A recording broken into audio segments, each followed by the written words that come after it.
This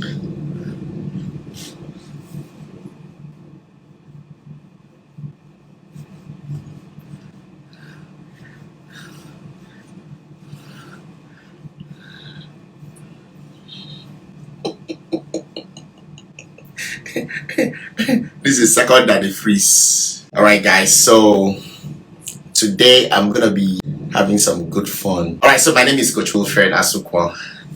I am. Oh yes, my Mauga. I have to wave like Mauga. My name is Coach Wilfred Asukwa. I am a certified John Maxwell coach. I'm a public speaker and an IT certification trainer and the founder of Seat Worldwide, a virtual coaching platform. I'm also a father and as well as, All right, so today I'm going to be having one of my guests who is coming to talk to you guys. IBK, please send me invites. So, first off, you know how we do it. My business analysis class is coming up next month. So if you want to be part of it, please join. My Scrum Master is coming up on the 6th and on the 7th. It's not free and your own space and join the conversation. So today I'm starting a new series or event on my channel, and that's the fact that I am going to be bringing a lot of my mentees, my clients. I'm going to be bringing a lot of them that they have put smile on my face. Some of them did not only pay me, they make me proud doing what I'm doing. This year alone, I have about 26 people that I transitioned from menial job, not just menial. I transitioned them from either menial job or minimum wage, or they are in one career that was not paying them well into another career that they were doing exceptionally very well. And I've been saying it for some reason, because of their privacy, some of them I try not to bring them. And even if I'm bringing them, like as I'm bringing her today, except she chooses to talk about her personal stuff, but there are specific areas I would want her to talk about. This is IBK. You guys know her already. Ibuku. But she has so called me my coach. I don't even know her name again. If you want to call her, you first call her my coach. But we all know her as IBK. IBK is my mentee. I'm very proud of her, and aside the fact that I was a synergy to facilitating her transition, but she has become a family member now. My wife has even taken over my relationship with her and own her. She doesn't even let me talk to her. Now, if I want to talk to IBK, I have to go through my wife. I also want to appreciate her. She has given my kids opportunity to have playmates. In America, if you want to carry your children to go and play with another person's family, you need to book time and schedule time. But now, my kids have opportunity to have playmates all the time. So I just want to use the opportunity to also thank her.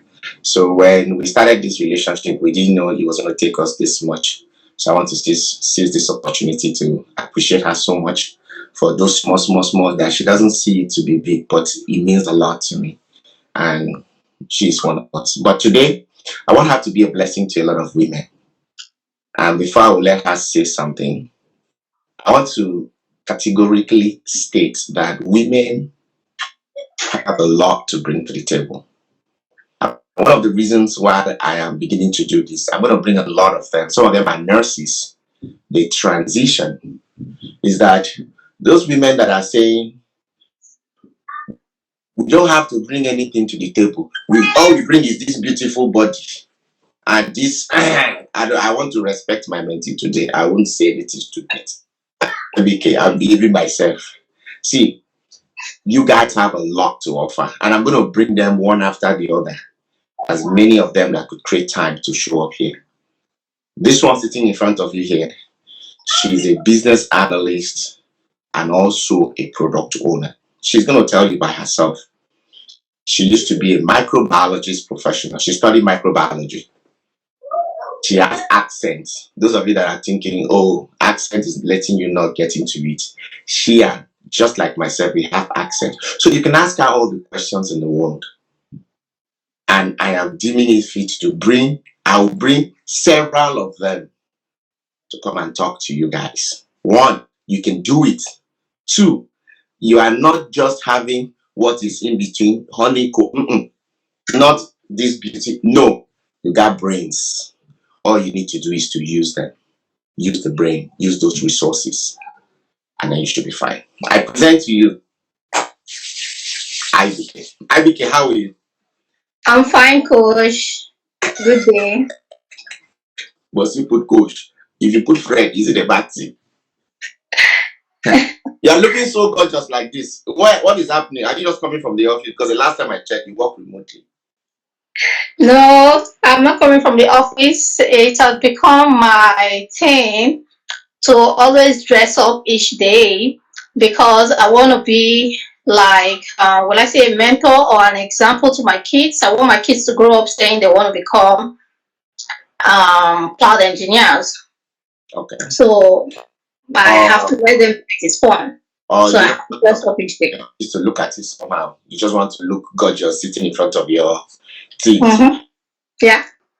You are trying to be like your coach, who is always dressing. I feel you. Yes. All right. First off, IBK, there is this trend which I'm sure you've seen it there, that a lot of women are thinking men should take care of them. They don't have to bring anything to the table. After all, our father used to take care of our mothers. What is your thought about that? Because you're a woman. You're a woman. Yeah. So I want to start from there. So what is your thought about that?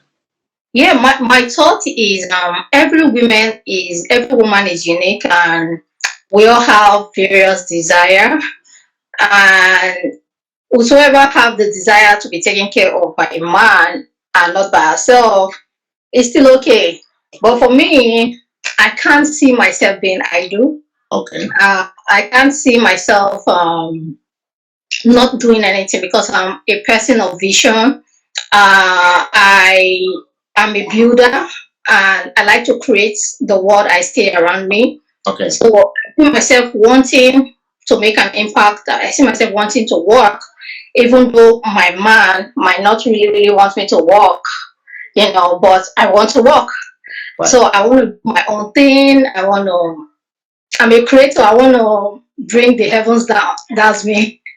So I know you are striving a lot to be diplomatic. You've always been a very smart woman. You are still very, very smart. I can get your answers very well. So let's see Mr. Okorie decide to say, no, listen, my wife, I got you. Stay home. And back in the days when you have to stay home, your husband will tell you he doesn't want nobody to see you because that thing is taken care of. He wants to enjoy only by himself. Yeah. Thank God it's not like that because I'm making my choice. I made a choice of who knows my vision and understood me. He met me on the move when he met me, so he liked me when I was on the move of, looking for money or, hustling and things like that. So I won't, he doesn't change, he would not change that part of me because I feel that is part of what he saw and he liked. Okay. So that means you are a big fan that women can bring something to the table, even if the man is balling. Because I know Mr. Corey, they carry last to not chairman. Yeah, definitely. That's true. Right. Women have a lot to bring to the table, and a woman is like a pillar of a home or of a family. And I feel women are very powerful. And if you know the amount of power and energy you carry, and know how to apply it, I feel you will exceed excellently well in the tech world. Right. Speaking of the tech world, guys, if you're just joining this conversation, I'm having one of my mentees. She's a darling. She's an intellectual human being. when you hear what a man can do, a woman can do even more. This one is a man inside a woman's body. She is very articulate. Like when I say articulate, my wife says it all the time. That your mentee, she gets sense. So she studied chemistry just like I did in school, but now she's one of those very top IT professionals. So tell me about it. You studied chemistry in Nigeria. Did you use computer to teach you chemistry, or did Oh you? no. Oh no. No, I wasn't taught with computer when I studied chemistry. I remember being taught with a blackboard, and I passed through the process, then doing a lot of practical works in the lab. So it was great because the low level of study I did, I was still able to graduate with a 2-1, and with an honor for that matter. So it was not easy in chemistry because it was a very, very tough department in my school that year. So, and I had the desire to do more. Coming to United States of America, I started my career as a CNA, which is assistant Yes. worker. Before we get there, I want to be a little bit curious. I studied chemistry too, and my professor used to say something. An average chemist is a brilliant student. So I'm sure you're a brilliant student, but in this case, seeing how well you have thrived for the last couple of months that I've met you, is it that you went to a private university, or what happened? Where did you get all this energy and strive to breaking boundaries, as I'm seeing? Maybe you went to private university where things were being presented to you in Ajebo kind of way. When I go Ajebo school, my school no day map, daily internet. I would still say my school is more of an Ajepako school because I went to Ondo State University, Akumba. Okay. And I think we were one of the pioneer set of that university. We started that university. This university was like a secondary school. Yeah. But as at the time I started that school. Mm-hmm. So it was full of bush. Mm-hmm. I remember my hostel not having toilets. Uh-oh. So we had it rough when I started my own too in my university days. Oh. And I was this kind of person that no matter my environment, no matter the challenges life throws about me, I try to make lemonade out of it. Absolutely. So here you are now in America. You started sharing some of your experiences. You are now in the IT space, a professional, handling a lot of software, managing significant amount of teams. You are even using SAFe to run your processes and your workflow. How did you start? You started as a CNA, you said certified nursing assistant, right? So yeah, being moving from being a chemist to being a CNA, and now you're a business analyst, product owner, and all this good stuff. So how did that work out? Yeah, for me, starting my career as a CNA when I got here was a starting point for me. I knew that this was not where I was going to end. I had my vision, I had my scope in my mind. I knew where I was going to, and I know for me to get to where I desire, I have to start from the bottom. Most people that comes to the United States or any other foreign country, you just have to start from the bottom. You have to do a lot of professional courses to get to where you're going to. Majority of the time, you convert your result to either US standard, or depending on the country you are, you convert your result to that standard, but you need to do a little bit of their professional course to put you among the competitors in the market.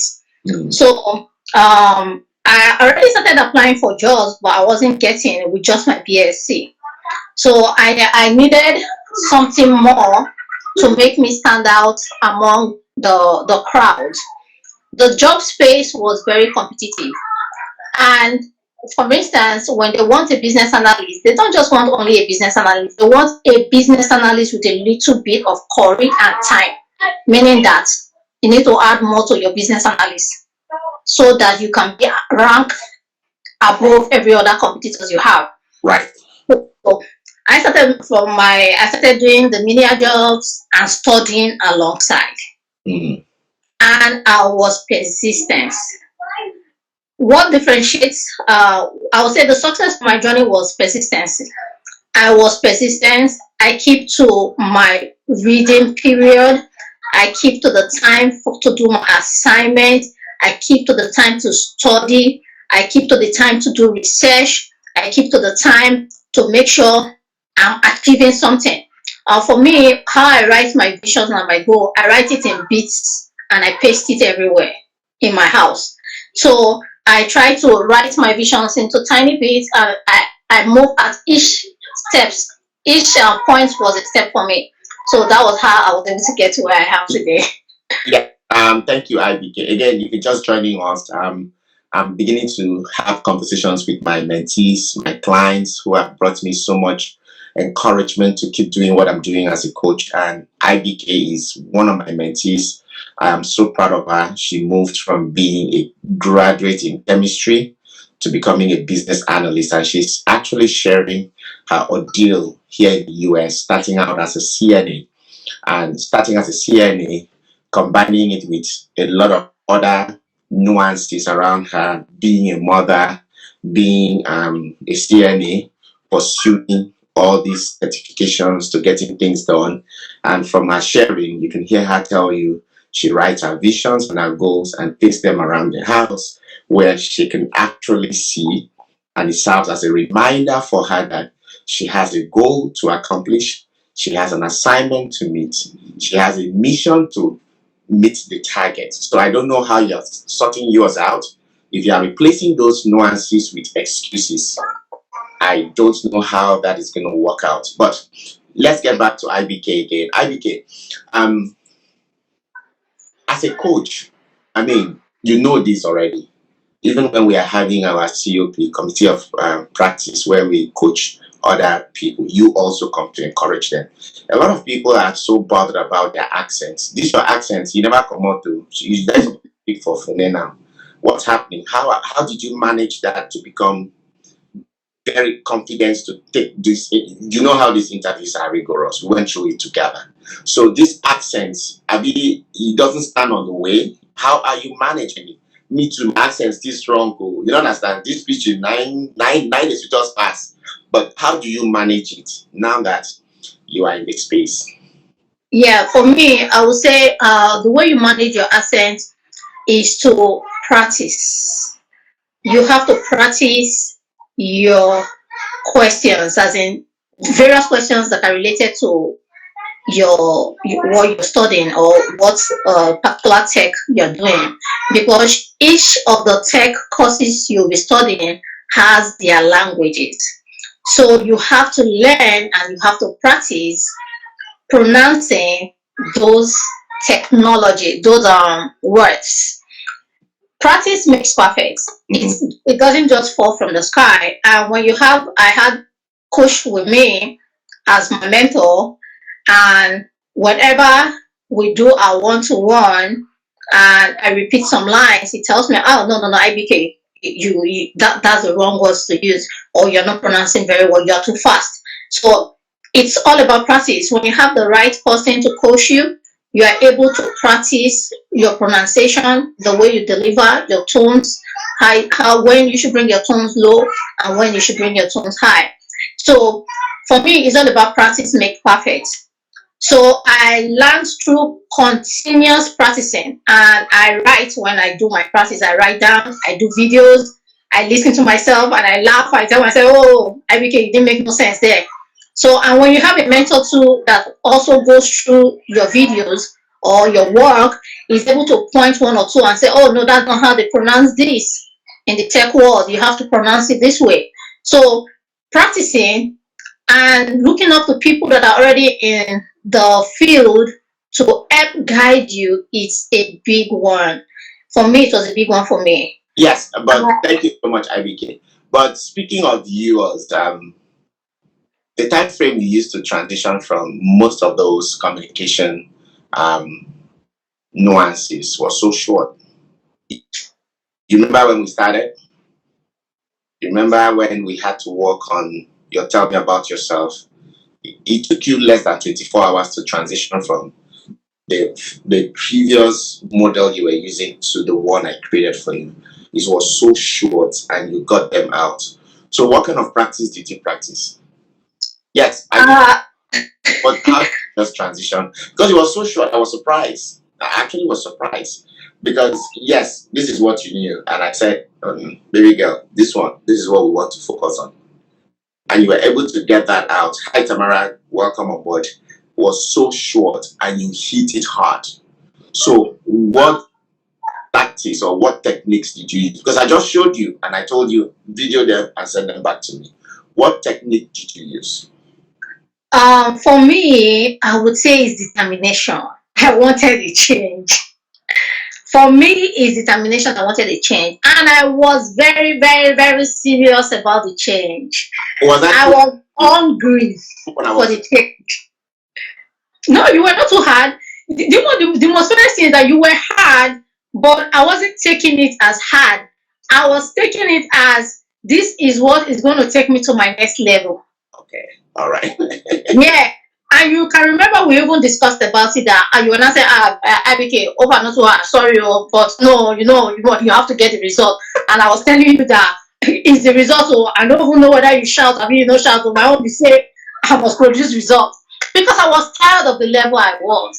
Yeah. I knew I need to live where I am to the next level. Right. You know, when you become tired of your present situation and you know you have to be on the next stage, you don't even see any thing as insult or as a, those do not mean anything to you anymore. Right. It is how you will get to your next level, to that 6-figure realm. That is what was on my mind. And I was aiming for it. I was tired. I needed to leave menial jobs. Even me, I was more tired because we needed to convert. So guys, in the course of searching for a job, if you are constantly picking up interviews, and you're not able to clinch one job, so what happens is you are not able to convert it. It's like converting leads. It's like I have a lot of people reaching out to me. I'm not able to convert them to pay for my coaching services. Then I must be a very poor communicator, or I must be a very poor marketer, or I must be, something is lacking that I'm not able to convert my leads.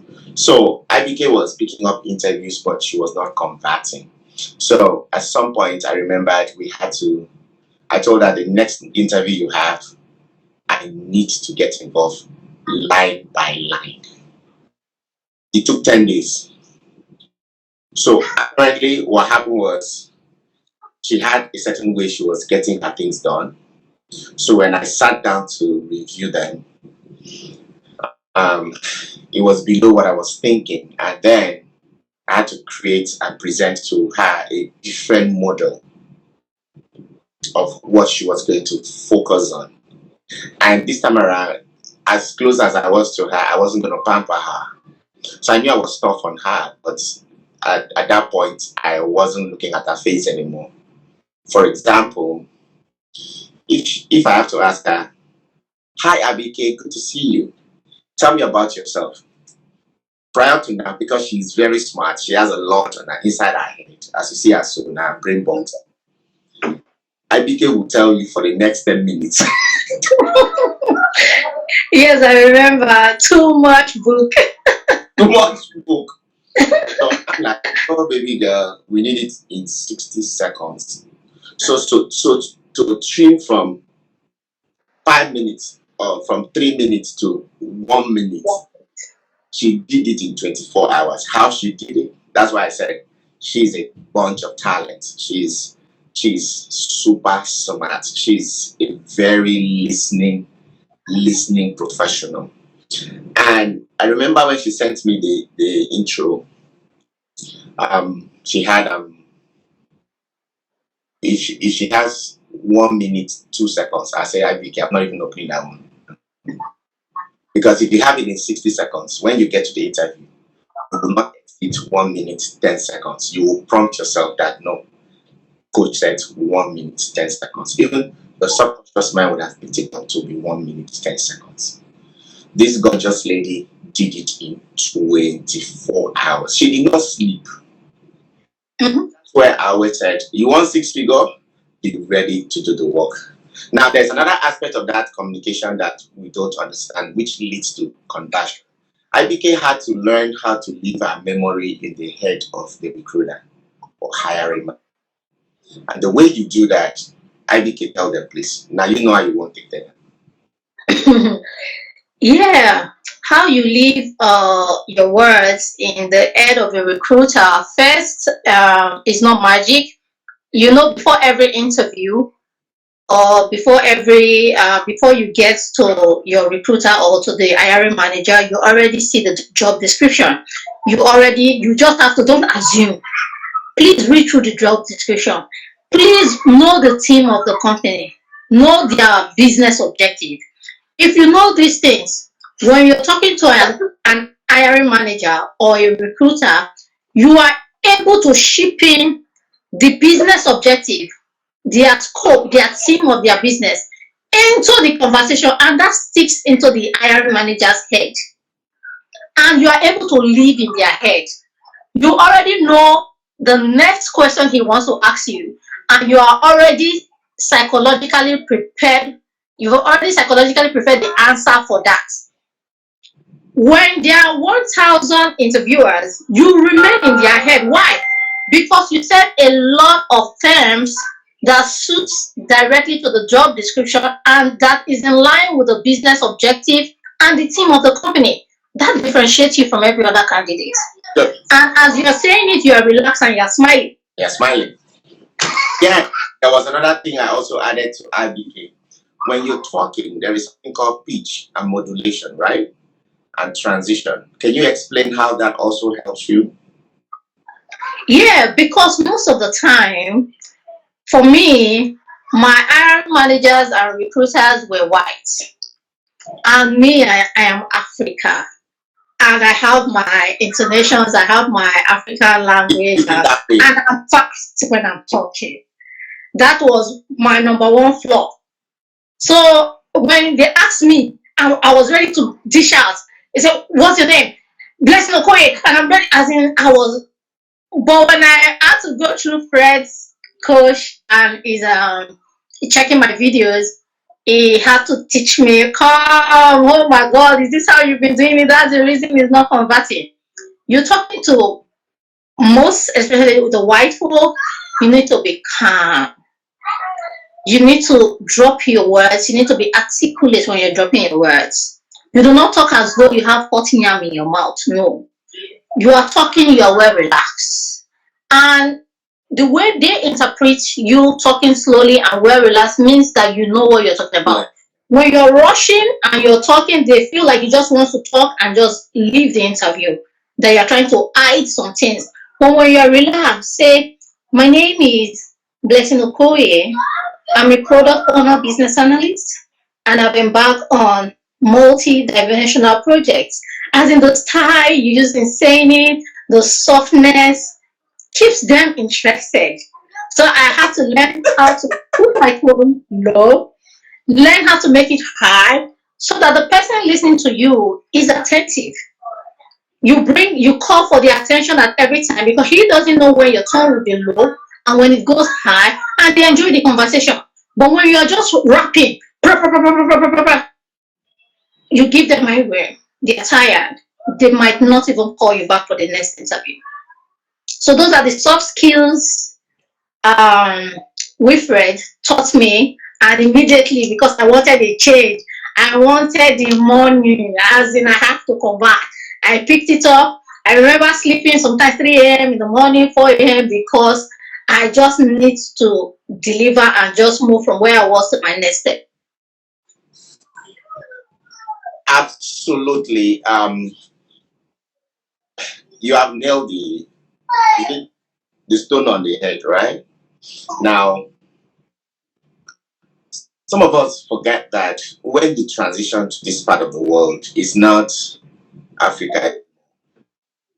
Just like she explained, you want to show some level of confidence, even though you don't have all those sex. There are some questions I would love to ask her here, but I won't, because not everything will fit talk for here, make all of them here. You understand? So there are some that are behind the scene.